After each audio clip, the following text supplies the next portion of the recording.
Hello, beautiful and gorgeous people. Welcome to another live stream. We are very late tonight. It is almost 11 p.m. my time, but I decided, you know what? It's never too late for a stream, right? Never too late for a stream. So we are here, totally unexpected. I was gonna take a small break from the streams today, but you guys know me. Sometimes I sit around. I'm like, you know what? You know what I feel like doing right now? I feel like streaming. I feel like streaming. So here we are at almost 11 p.m. Hope you're all doing fantastic. What is up, Ghost? First in chat. What is up, Sanchez? Following in right behind him. How you guys doing? Welcome, welcome. We're going to be talking about personally what I believe to be one of the best analogies as far as anxiety is concerned. These streams that we talk about, the fire analogy, just to give it away, are usually quite popular, and I think it's because everybody can kind of resonate with this analogy. It makes sense to a lot of people, and when you hear it, it's kind of like a light bulb moment. You're like, okay, I get that. I can understand that. I can comprehend that. So anytime we talk about this analogy here on the channel, it seems to be very, very popular. We've done it a few times now, maybe twice, I believe. And it's just been on my mind. I'm like, you know what? Let's talk about it. Let's try to, make it as simple and as straightforward as possible. And let's go over it again, because you can never hear this stuff too much, right? This habit of worry that you've got, Dr. Claire Weeks called it second fear. It's extremely strong, and it's taken over your life. And you're ready to get your life back. I'm sure you are. You're ready to make progress. You're ready to continue to take steps in the right direction. And hearing this information sometimes over and over and over again is what is needed, right? So we're going to be talking about our favorite analogy here on the channel tonight. Let It Burn Out is the title of the stream. Chat is already starting to fill up. I am surprised. I guess I forgot how popular the late night streams really are. So wow, chat is filling up. Let's go ahead and get started, shall we? We got Sky in the chat. Hey everyone, not going to stay long. Thanks for your support yesterday. Still struggling a bit, but feeling better. Got a lot to do today. Well, I appreciate you stopping by and checking in with us, Sky. I'm glad you're feeling a bit better. Keep going, man. All right, let's get into the stream, guys. No need to wait around any longer. Let It Burn Out is what we're going to be talking about tonight. So let's compare anxiety, right? We're gonna just kind of put it all in the same bucket here for just a minute, right? We're not gonna go too all over the place. We're gonna try to make this super simple to understand. So let's put anxiety in its own little bucket here, right? We'll call it physical symptoms. We'll call it intrusive thoughts. We'll call it all that stuff, mental and physical and mental, just anxiety as a whole, right? And we're gonna call that a fire. We're gonna call anxiety as a whole a fire, and that consists of all the physical symptoms and all of the intrusive thoughts. Now, sitting by a fire, and sometimes it feels like you're sitting directly in the fire, I understand that. Sitting by a fire, or even sitting directly in a fire, is not very comfortable, is it? Who here can agree with that? I think everybody can agree with that. Sitting in a fire or sitting very close to a very hot fire is not very comfortable. In fact, it can be very uncomfortable and painful at times, right? Here's the thing when we're talking about anxiety. As you're sitting there, and the objective is to sit there, and you've got these feelings and you've got these thoughts.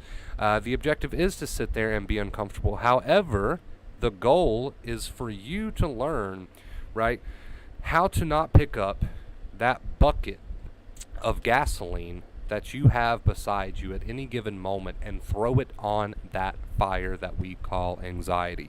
Now, what is in that bucket of gasoline that you keep putting on this fire, keeping that fire burning, keeping that fire going, making it even hotter than it already is? What is in that bucket of gasoline? What is in that bucket of gasoline is your worry, right? Second fear. That is what is in that bucket of gasoline. So let's give some examples. I love examples. You're sitting by the fire. You've got a ton of anxious symptoms. You've got a thought that says something bad is going to happen. You're triggered by something. You guys know your triggers better than I know your triggers, right? But you're sitting there. You've got all of these really intense anxiety symptoms, maybe even near panic, as Dr. Claire Weeks called it, or even panic itself, right? You've got all these mental symptoms going on. You've got all these physical symptoms going on. Your objective is to not pick up that bucket. So here's an example. You're sitting there near panic. You've got a thought that says something bad is going to happen. You need to remain grounded.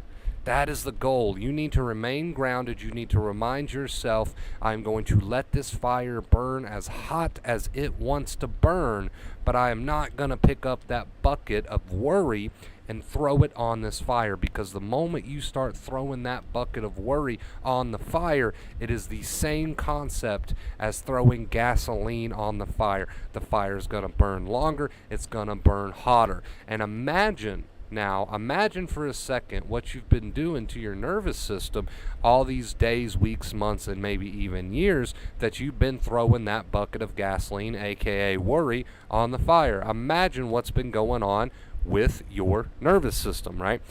It's no wonder you're not where you want to be. It's no wonder that your quality of life has diminished. It's no wonder that you're not living the life that you want to live, or living comfortably, when you have been sitting beside or even in a very, very hot fire for so long, and you have been dousing that damn fire with gasoline, and we call that worry, day after day after day.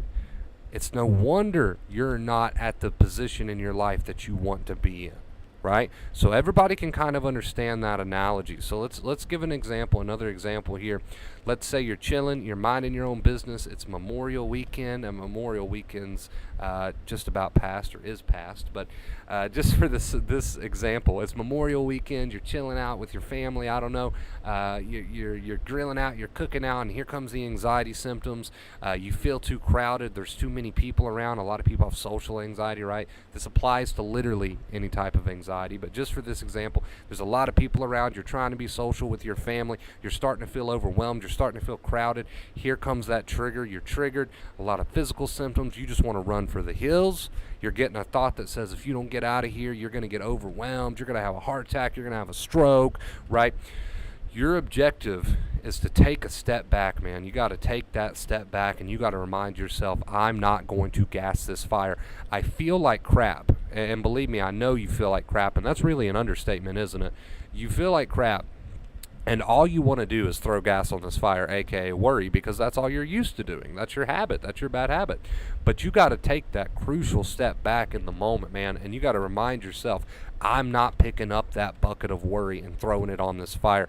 I don't really care what you tell yourself to make yourself get to that point, right? There's a million different what we call accepting reminders that you could tell yourself.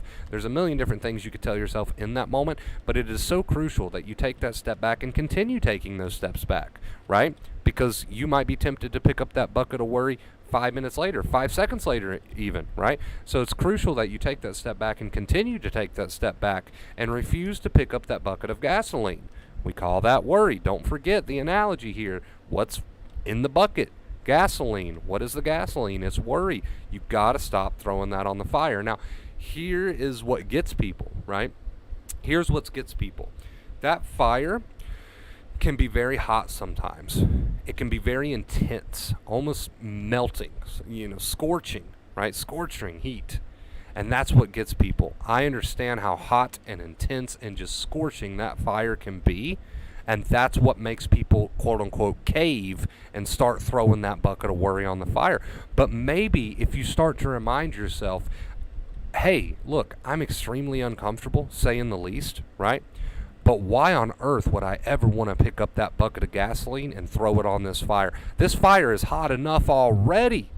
This fire's hot enough already. Why the hell do I want to continue this habit of second fear, right? That's all worry is. Dr. Claire Weeks' second fear, she meant worry.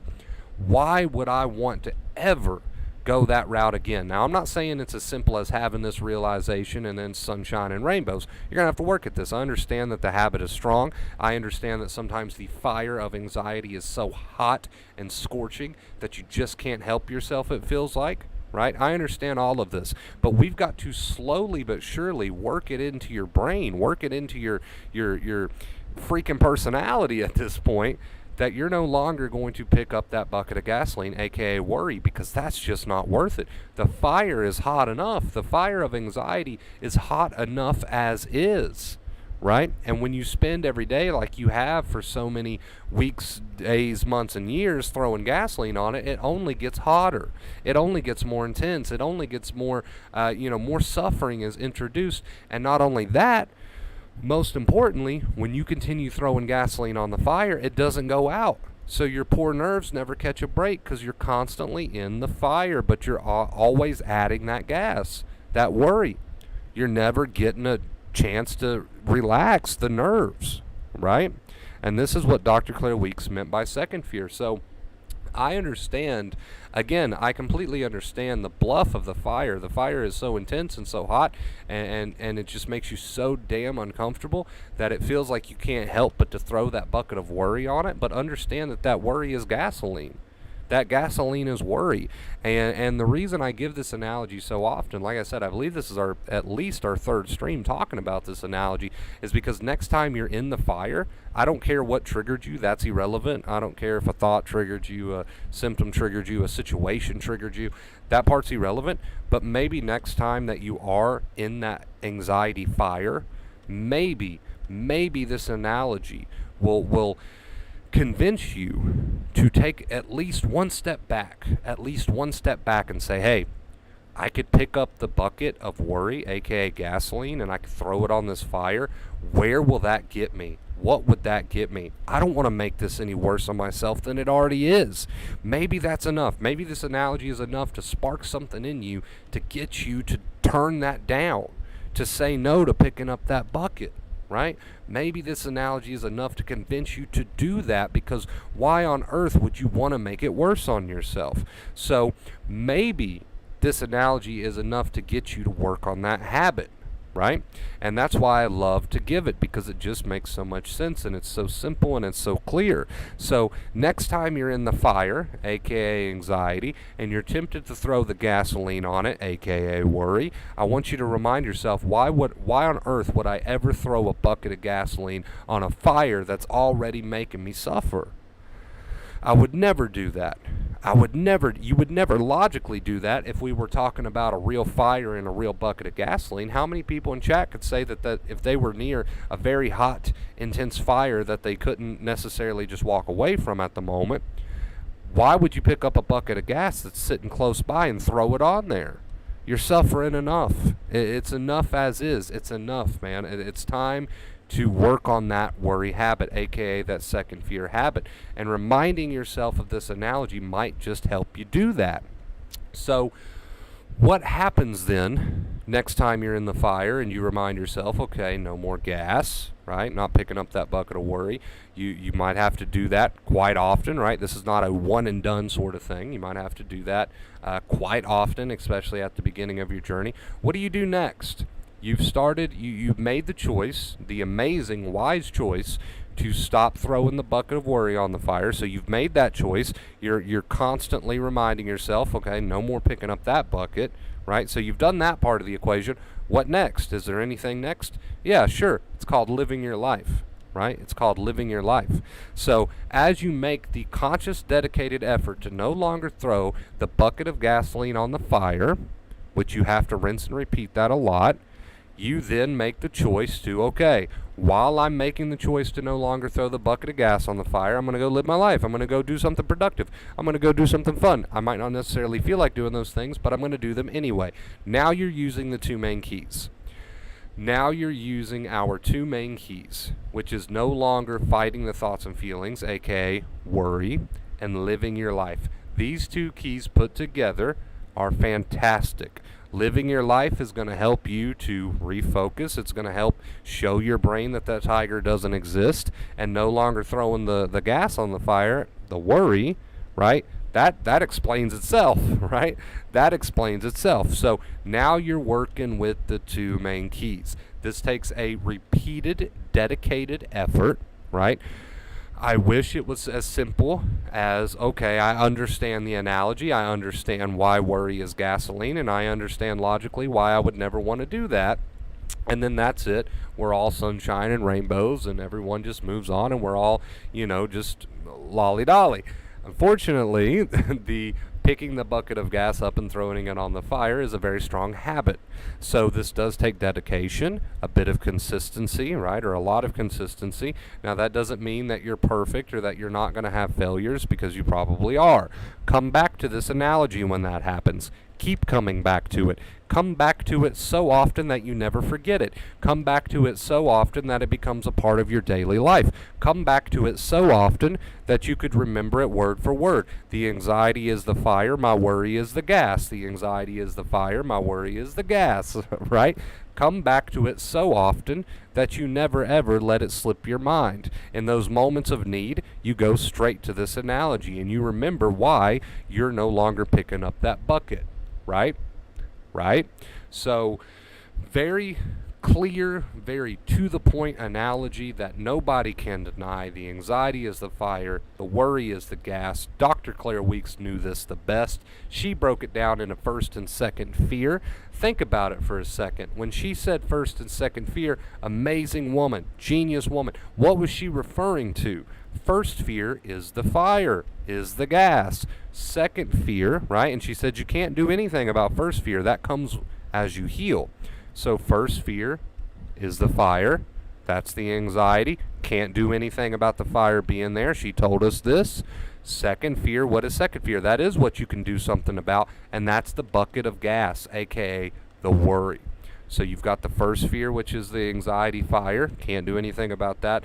Then you've got the second fear, which you can do something about. That bucket of worry, that's the gasoline that you keep throwing on the first fear. The nerves never get to catch a break. The cycle goes on and on and on and on and on. At some point, the eyes have to open, and you have to say it's no longer worth throwing that bucket of worry on the fire. Now, the next question that I'll get is, how do I stop picking up the bucket? How do I stop picking up the bucket of worry, aka gas, and throwing it on the fire?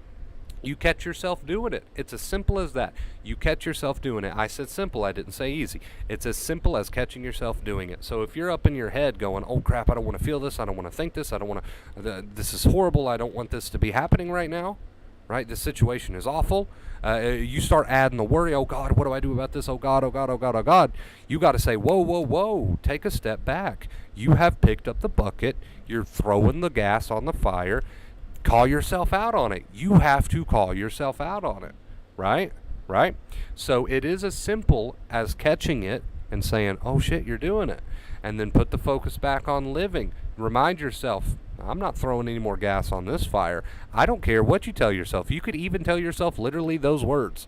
I'm not throwing any more gas on this fire. If that gets you to kind of put the brakes on the worry a little bit, excellent.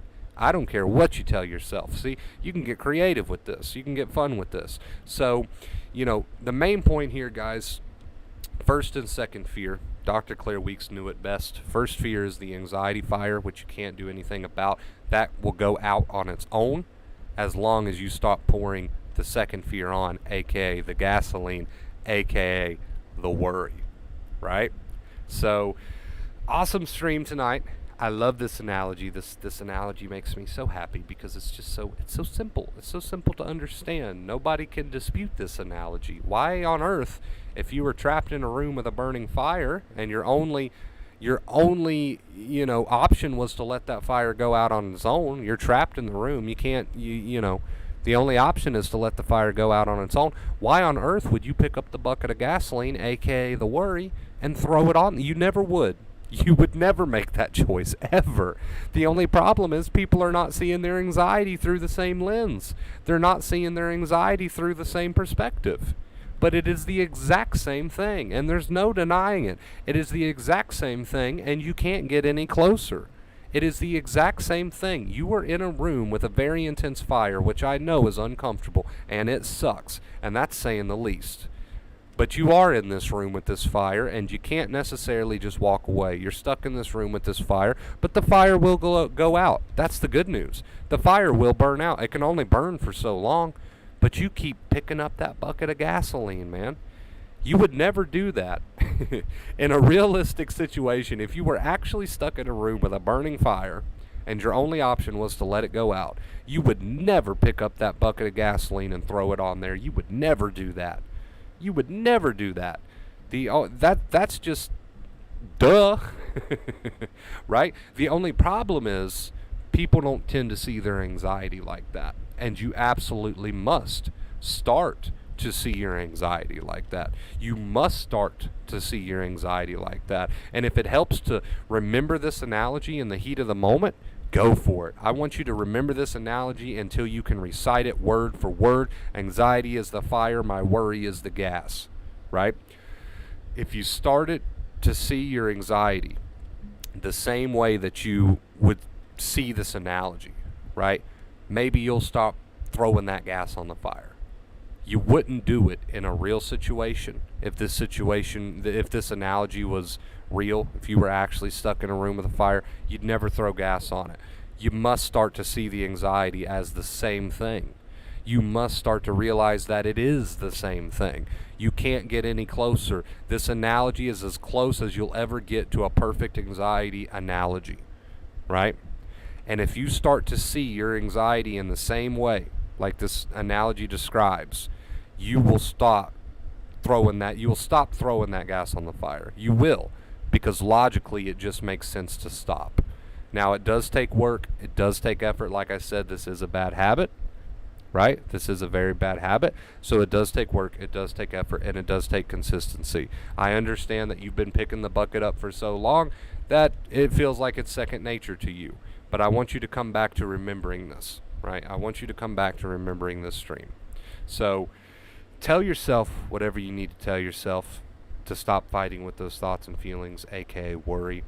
Let's start to make progress. All right? If you enjoyed tonight's stream, guys, make sure you leave it a big thumbs up. I would really, really appreciate it. I love you oh so much. I know when I do these streams, dude, I tend to repeat myself just over and over. In fact, I've gotten comments in the past, why do you repeat yourself? Well, you got to understand, man, I've been there. And hearing it once is usually not enough. Hearing it maybe 1,000 times is usually not enough. We got to get through to people. And if that means I have to repeat myself 1,700 times in a stream, then by God, I will repeat myself 1,700 times in a stream. If it wakes people up out of this fucked up anxiety cycle, then I will repeat myself until I hit the floor, right? So thank you for understanding that. Thank you for realizing why I do that. And if you enjoyed it, like I said, leave a thumbs up. We're going to get some music going. We did Miami Vice last time, so we'll do something a bit different tonight. Let's see. I'll try to pick a new playlist that I'm not familiar with. We got an ad to sit through. What is up, Brian? We got Brian in the house, LLC. What is up, Steph? Hello, Steph. What are you doing? I'm glad to have you here. Who else? We still got Ghost in here. What's up, Ghost? I'll use that fire to grill me a steak. There you go. All right, we got our ad. Get us some music going.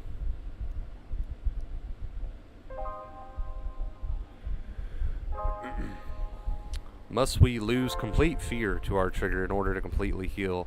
There can't be not 1% of fear left, otherwise we won't truly heal. You're currently throwing gas on the fire. So you're sitting there like, oh, do I have to complete 100%? You're breaking it down into percentages. You got your pie charts out. You got your clipboards out. You got your fancy pens out. I'm 99%. Must I go the 1%? But will the 1% keep me from... all that's gas. Anxiety's loving it. You're keeping that fire nice and hot with your obsession, your percentages, your pie charts, your clipboards. We call that worry, right? Now, some people might say, well, Wonder Bro, what if it's a legitimate question? There's a difference between a legitimate question and speculation. Must I completely lose my fear to 100%? What is that? What does that mean? It's all this obsession and speculation. We call this worry. It's worry in many different forms, right? It's worry in many, many, many different forms. And that worry, as we said, in tonight's stream, is gasoline. Straight up gasoline. If you want to truly heal, so I'll answer your question. Otherwise, we won't truly heal was the last part of your question. If you want to truly heal, you'll stop pouring the gas on the fire, right? That's what it's going to come down to. What is the gas on the fire? It is worry. That's how you start to make true progress. Now, you're not going to be perfect at that. but we've at least got to stop pouring as much, right? We've got to stop pouring as much. You're going to have ups and downs. We got to get it to the point where you stop pouring so much gas that the poor nerves can catch a break, right? Again, you don't have to be perfect. That's okay. I wonder, bro, out of curiosity, how long have you been fully recovered from anxiety? So what you mean to say is, how long have you been fully recovered from sensitized nerves? Anxiety does not ever completely leave any human, right, on earth, because anxiety is an emotion, just like sadness or happiness or anger. Anxiety is a part of your life. But the sensitized nerves, suffering from anxiety, is not a part of your life, right? So what I mean by that is, even after you heal the sensitized nerves, you could have a situation in your life that makes you a bit nervous, makes you a bit anxious. That's called being human. Suffering from anxiety, however, and having sensitized nerves is not quote-unquote normal, and you can heal from it. So the first video that I ever uploaded on my YouTube channel was what now? Oh my God, I used to say 4 years, but it's probably been like 5 or 6 years now. That is when I started to feel myself again, and I felt like, hey, I'm pretty much healed from that spot that I was in. So go back to my first video, and whatever it says on there, uploaded blah blah blah years ago, that's when my last bout of serious sensitization started to come to an end, and I applied acceptance.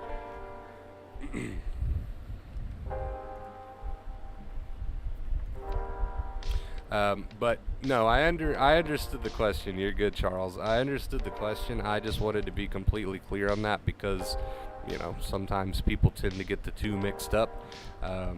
It's okay to be nervous sometimes. It's okay to have a bit of anxiety sometimes. That's called being human. So I got the question, but it opened the door for me to make a point, so I had to capitalize on it. I hope you understand. Hope you understand.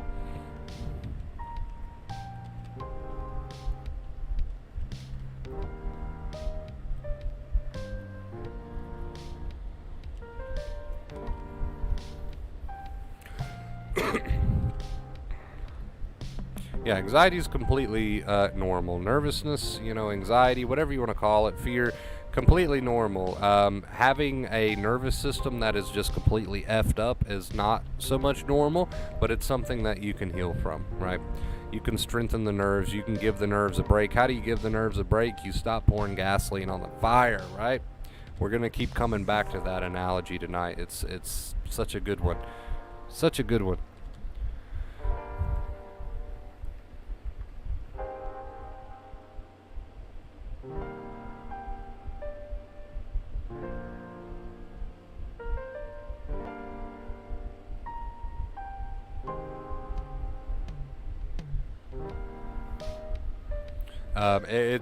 It's ironic in a way. You'll see, not everyone, but you know, there are the select few people who have decided to make their biggest concern or their biggest worry full recovery itself, which is the last worry that they need to stop doing in order to really give those nerves a nice break. So it's kind of ironic how that happens. I'm so worried about full recovery that I'm continuing. We know what worry is, right? We went over that. It's gas to the fire. I'm so worried about full recovery that I'm just throwing gas on the fire.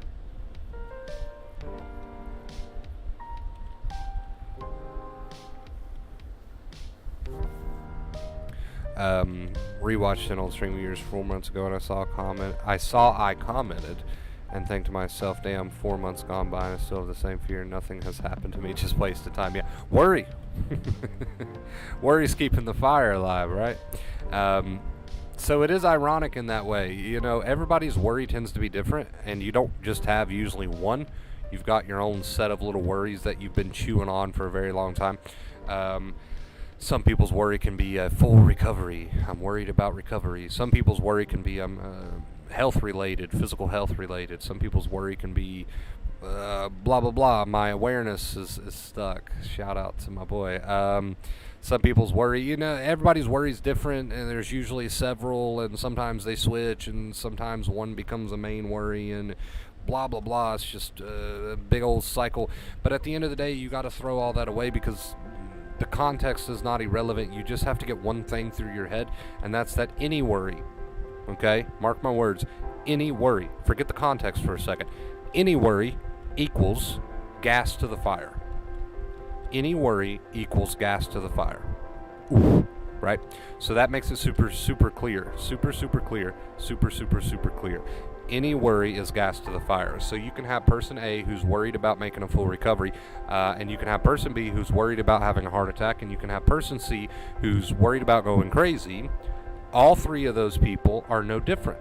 They're all throwing gas on the fire of anxiety and keeping their nerves tired and beaten up as a result.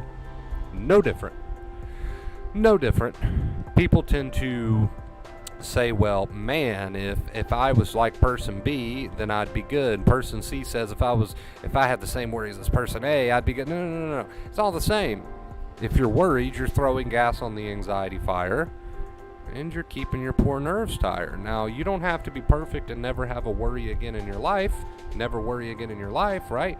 But you at least got to cut down on it, man. You got to, some of you got to majorly cut down on it, right? Some of you got to majorly cut down on it. So you're not going to be perfect. Every human being's got worry. Every human being indulges in the worry habit from time to time. But when you do it on a 24-hour a day basis or 15 hours a day basis, that's not normal. That's not normal. That's a recipe for sensitized nerves is what that is. Right? That is a recipe for sensitized nerves. Just take a look at the people around you. Yes, maybe they worry because, like I said, everybody does from time to time. But is it to the degree that you do? Probably not even close. Probably not even close.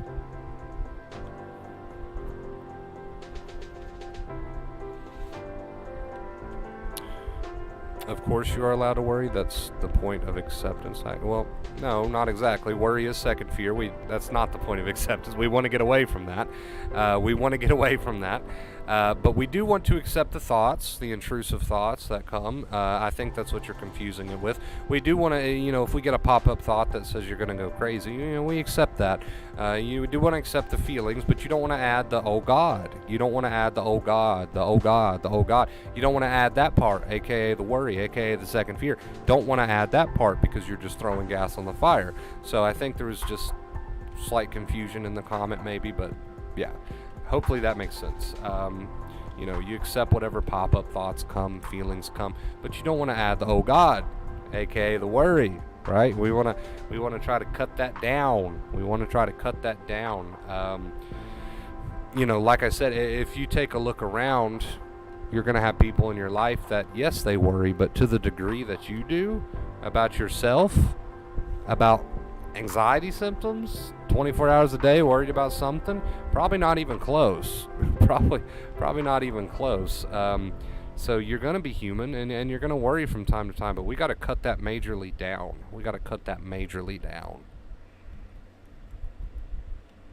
Like majorly down.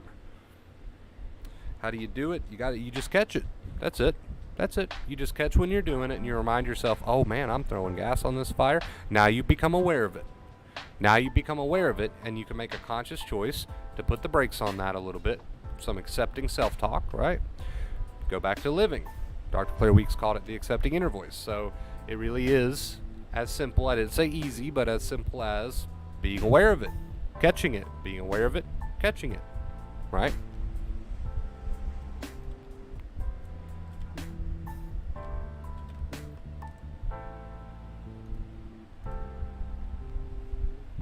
It is what it is. Some people love that one. I don't care. Here recently I've been saying I don't care what you tell yourself, and that's true. I don't really care what you tell yourself, as long as it's something dealing with acceptance that gets you to put the brakes on the worry, and you rinse and repeat that, and you give that a true tried effort, and you live your life. I don't care what you're telling yourself, right? You find what works for you. Get creative with it, man. Get creative with it. As long as you're putting the brakes on that worry and making an effort to do that and you're living your life, I don't care. Get creative with it. Have fun with it. Do your thing with it. I give a ton of examples all the time because examples are fun, right? Examples are fun, and who doesn't love examples? But I don't know. It's your personality. It's your life. Get creative with it. Rita, how you doing, Rita? Hope you're doing well. Just do it. There you go. Turn your oh gods into oh wells. There you go. I love it. I love that, actually. Instead of, oh God, what's going to happen? Oh well. I love it, actually. That's perfect. Sanchez's personal favorite is fuck it, right? He notices when he's worrying, aka adding second fear, and he just goes, you know what, fuck it. And then 2 seconds later, he might have to say it again. You know what, fuck it. 5 seconds later, hey, you know what, I'm worrying again. Fuck it. His personal favorite. You know, everybody's got what speaks to them. So that's why here recently I've been saying I don't care what you tell yourself, as long as it works for you. Short, sweet, and simple, right? Shut the worry down. Accept what thoughts and feelings come, but shut the worry down, right? Shut it down. It's a habit, and it's going to take a lot of work. It's going to take a lot of consistency, but it's absolutely worth getting your life back. I'm going to tell you that right now, all right? It's going to take work. Just got a $50 tip from Steph. Is that the same Steph? Yeah, maybe. I'm not sure. But we got a $50 tip from Steph. That is tip gold. Thank you so much. I appreciate you. Thank you. We are on a 145-day streak. I know I say it all the time, but I can't believe that. That is amazing. Thank you so much, Steph. Can we show some love in the chat, pretty please? Dwayne, it's good to see you too, dude. But thank you. Yes, thank you again so much, Steph. That is tip goal. All by herself. All by herself. Tip goal, 145-day streak. Thank you so much. I appreciate you. Thank you. You guys are always so kind and supportive, and I don't know what I would do without you. I really don't. Stop running it in the ground, Wonder Bro. Stop running it in the ground. Now, I'm going to keep running it in the ground, and I'm going to continue to run it in the ground, and I might sound like a broken record, and I simply don't care. I'm going to express my gratitude for all of you lovely people as often as I would like to express it. And if anyone's got a concern or problem with that, they can find the fucking door. I have my days where it feels like I'm too far gone. You know, it's hard to accept that thought and not agree with the content of the thought. As long as you're shutting the worry down, it doesn't matter, Charles. So let's say you've got well, here's the thing. You say, I have my days where it feels like I'm too far gone. You know, it's hard to accept that thought. So you wouldn't have even got to the, oh my God, I'm too far gone stage if you weren't worrying. So try to catch that. Try to catch that while it's happening and turn that into whatever suits you. I don't know, whatever suits you. Maybe you want to take after Sanchez, shut the worry down, just say fuck it. Maybe you want to take after somebody who likes it is what it is. Maybe you want to take after somebody who says, you know what, it's not worth throwing the gas on the fire anymore. Maybe you just want to come back to tonight's stream's analogy.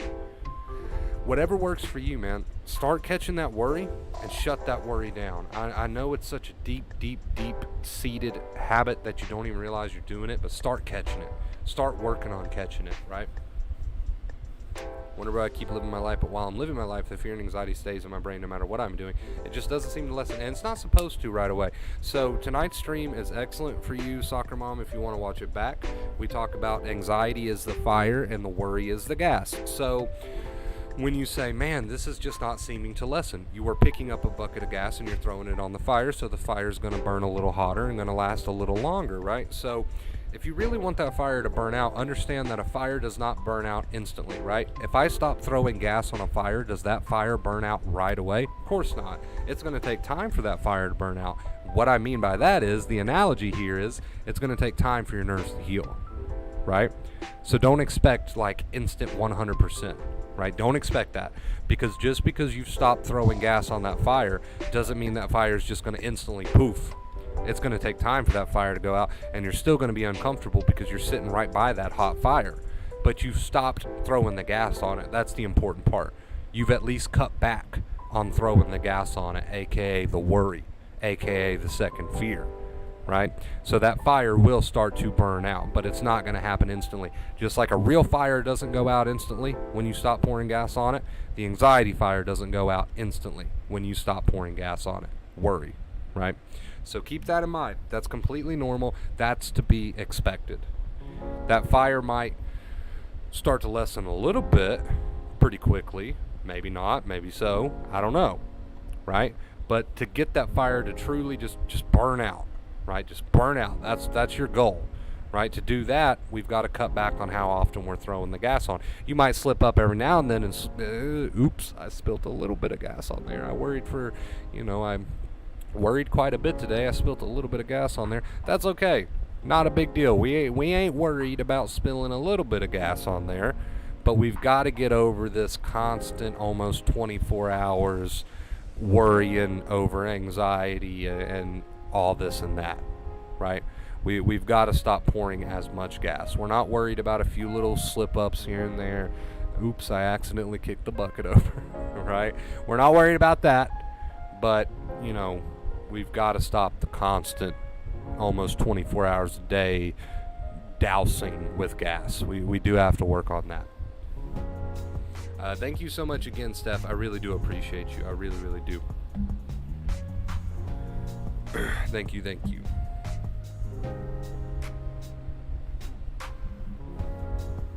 Alright guys, I'm going to step out and get a drink for just a second. I'm starting to get choked up. I'll be right back. Give me like 2 minutes.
All right.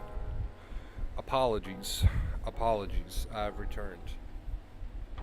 It started off wanting a drink, and then it started off wanting a few puffs of a cigarette. I'm not gonna lie.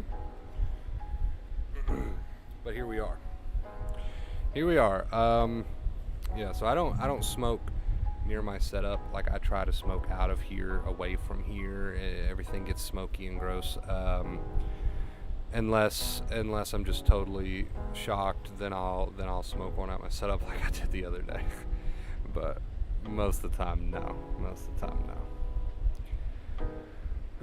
Smoke some cigars. I've smoked cigars in the past, and I don't understand it. I don't get it. For me personally, I just don't understand it. You don't inhale it, so it's supposed to be just like I don't know. I've never understood the concept of cigars. I've smoked a few, and I don't get it.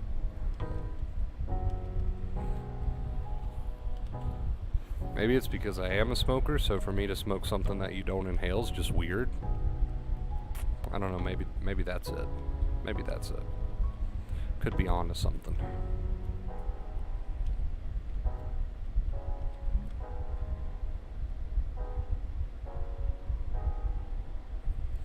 What's up, Arnold?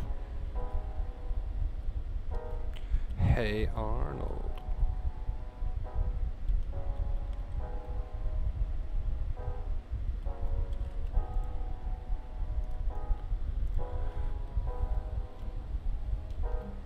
What's up, Mind? How you doing?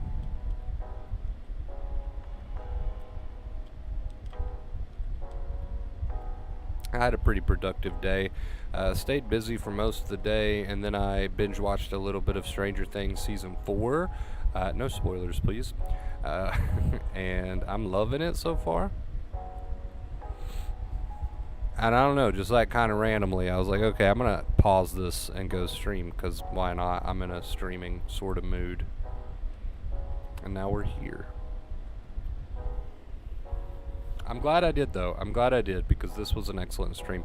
I absolutely love this analogy.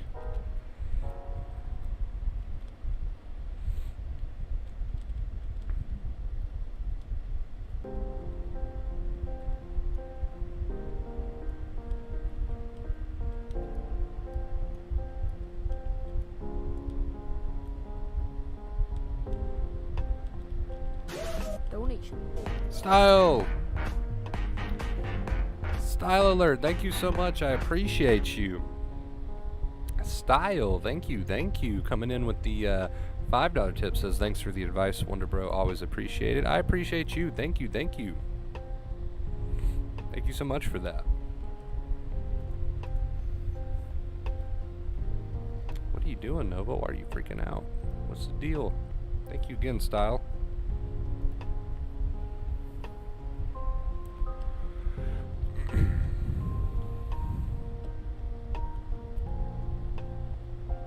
What are you gonna do when you hit 150 streak? If we hit 150 streak, I have no idea. We haven't talked about it. I'll buy a full body alien suit and stream in it. Probably have a heat stroke.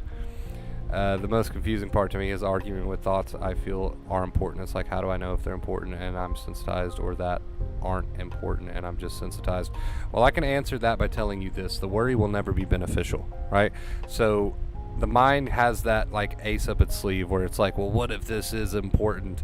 And you can come back to that with the simple understanding that the worry will never be beneficial. If there's any sort of action that you can take for something that's actually happening in your real world, like in front of you or around you, then you can take that action, right? There's nothing wrong with taking action, of course.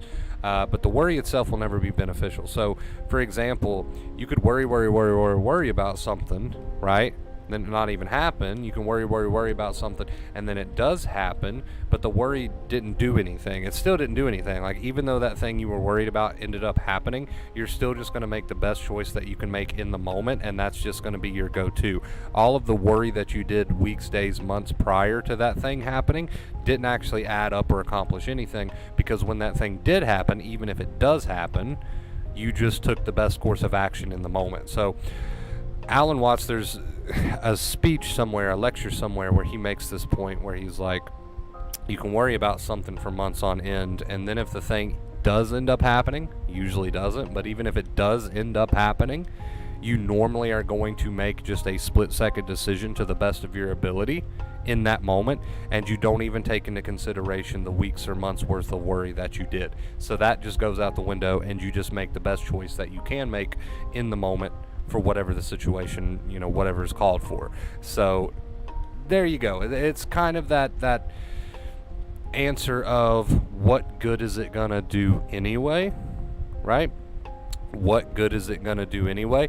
And then there comes the of course, a little bit more obvious, but of course the point that it's worth healing and getting your life back than it is to kind of place a bet on continuing to worry for stuff that might not even happen. I think you're better off placing your bet on getting your life back and healing than placing your bet and all your chips down on doing some worry that not going to have an effect anyway. So I know that was kind of a long-winded answer, but I hope that helps. What was your worst anxiety symptom? So when you say worst, I guess what we could describe as worst is what worried me the most, right? And if we're talking about what worried me the most before I learned about acceptance and I just spent like all of my time worried about it, probably the crazy amount of adrenaline that I would feel. And I didn't know that I was gassing that with the worry. So it was just like super intense most of the time, and I was just gassing it. Eventually it led to me worrying so much that my worry became, oh, I'm gonna go crazy, I'm gonna go insane. I've done a lot of videos in the past on that being a big worry for me, so I'll probably have to give the trophy to that. I wasn't aware just how much I was contributing to that, of course, but yeah, I'm gonna give the trophy to that. There were plenty that were present, but that's the one I tended to worry the most about.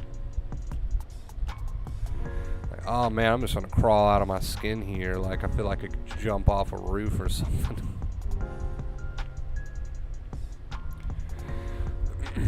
Constantly gassing that up.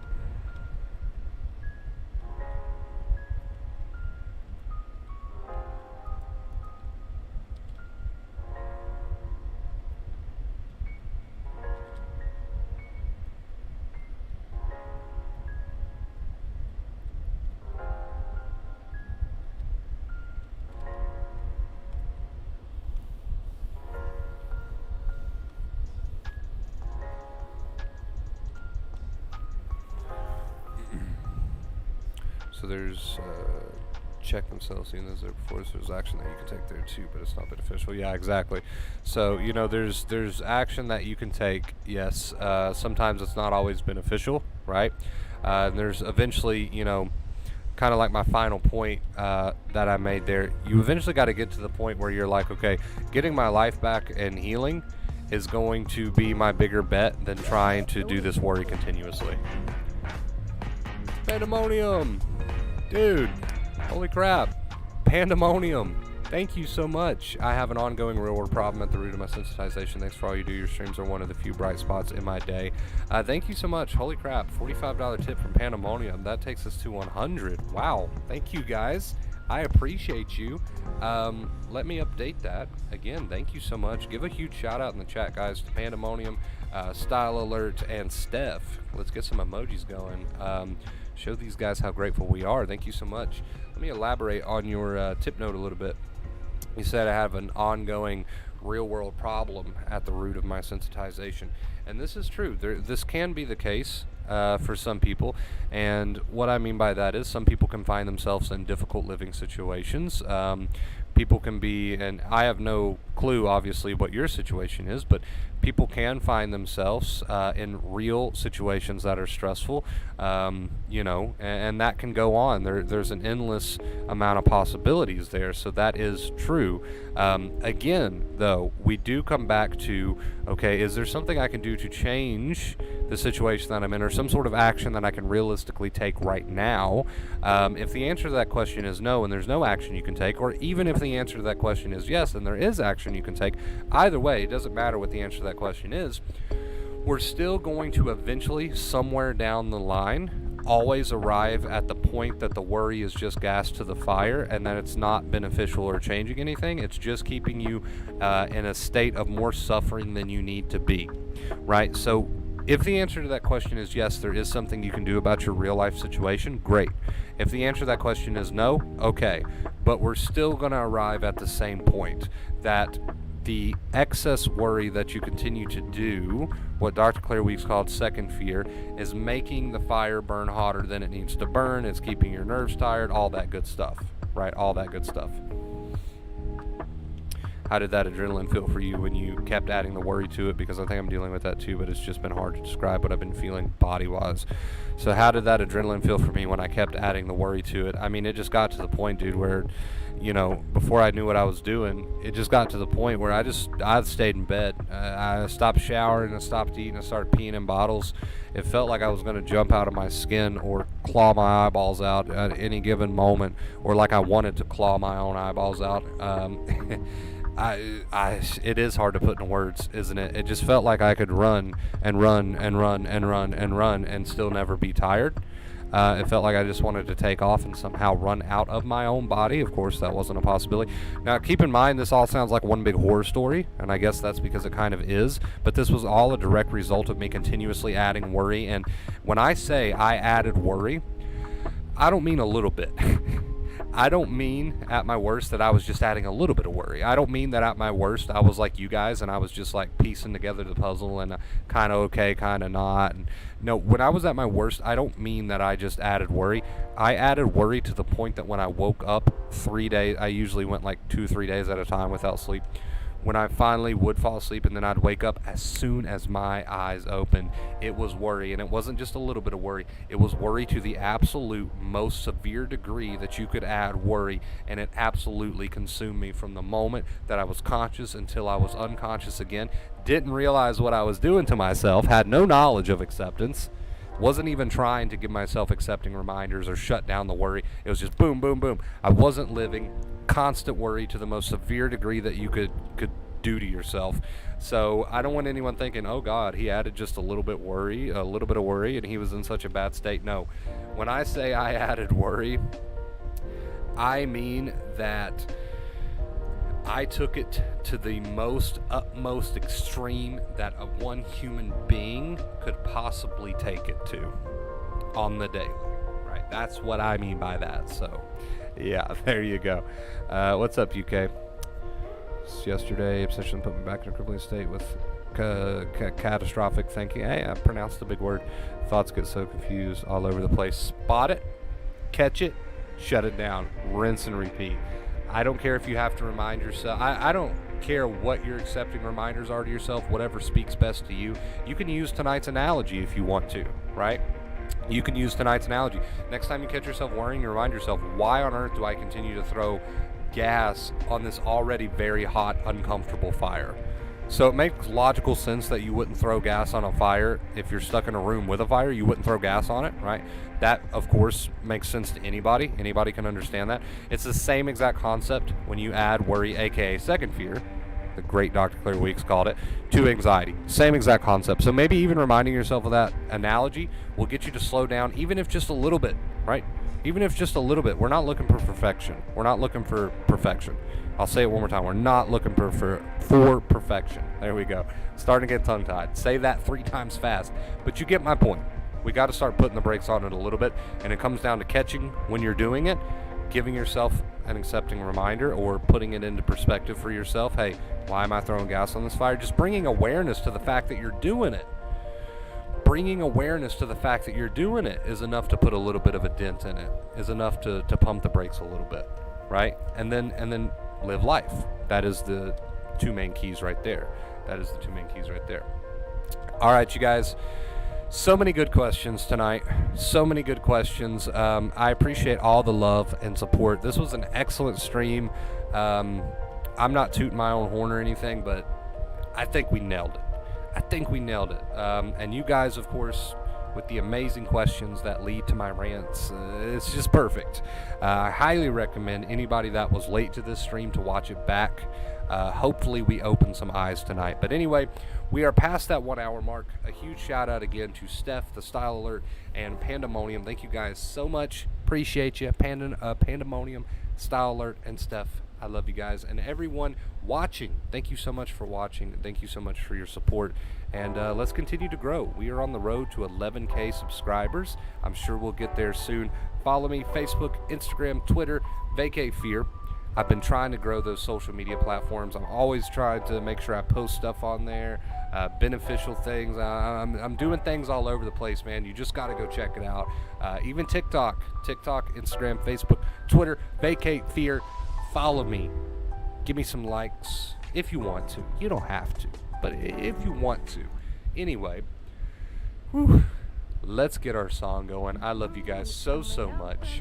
Thank you for everything you do. And until next time, as always, have a beautiful day, beautiful night, wherever you're watching from. Stay awesome. I'm a stone cold killer, I'm a billionaire. I got my own gold digger. If I wasn't this way, I'd rather die. Did it die? Yeah. Did it die? Did it die? I'm a stone cold killer, I'm a billionaire. I got my own gold digger. If I wasn't this way, I'd rather die.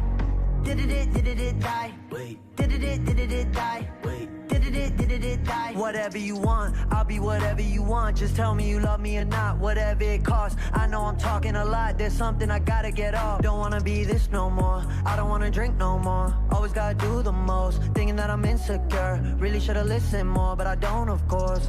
I'm an asshole, I'm a good guy, I'm your best friend, I'm the worst type. Tell you everything that you heard right, just so I can fuck on the first night. Feel like I'm losing hope, running from coast to coast. I don't know where to go, this all I've ever known. I'm a stone cold killer, I'm a billionaire. I got my own gold digger. If I wasn't this way, I'd rather die. No. Did it die? Wait. Did it die? Wait. Did it die? I'm a stone cold killer, I'm a billionaire. I got my own gold digger. If I wasn't this way, I'd rather die. Won't die. Did it die? Wait. Did it die? Wait. Did it die? My aunt think I'm perfect, I know I'm not. My mama be worried, I told her stop. They know I did drugs and think that I'm off. Little do they know I never could stop. My manager hate when I'm pulling up late. Back on my bullshit, she think it's a phase. I got relations I gotta maintain. I'm two different people, my side and my main. Yeah, I'm sober, I'm an addict. I'm a lowlife, I got habits, but I refuse to be average. Really so tired of acting. Don't know what I miss no more. Too bad you don't hit me more. I'm bad when I get too bored. Careful what you wishing for. I'm a stone cold killer.